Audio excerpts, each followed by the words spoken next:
دا کبیره ګناه ده، دا هلاکونکې ګناه ده چې ته یو مسلمانه خور چې هر څوک یي، که با حجابه که بې حجابه که هر رقمي، ته حق نه لرې چې د هغوی په حق کې دغه بده فیصله وکړي. د مؤمنو خویندو قذف یا دوی په زنا باندې یا بدکارۍ باندې تورنول دا څومره عادي دی زموږ او ستاسې مجلسونو کې.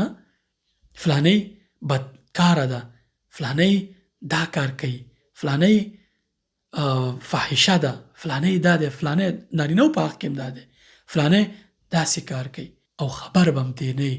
تا ته به چا ویلي، چا نه به دې اورېدلي، په سترګو به دې نه یې لیدلي، اما هغې باندې به ته د زنا تور لګې، د بدکارۍ بدفعلۍ تور به پرې لګې.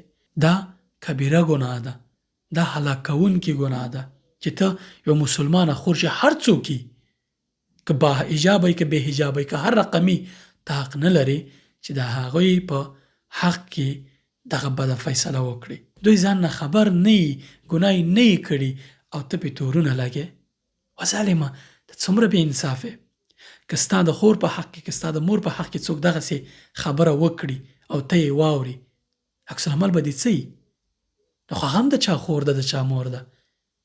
ته یو عکس د هغې وینې، یو ویډیو یې چېرته مثلا په داسې حالت کې چې هېڅ بدفعلي نه یې کړی، ته پرې حکم کوې چې دا داسې ګرځي، دا بدکاره ده، دا ما فلاني هلک سره ولیده، دا د فلاني سره جوړه ده، دا کار کوي، یا دغسې تورونه د قوانینو ښکاري چې دا زناکاره ده، دا ده.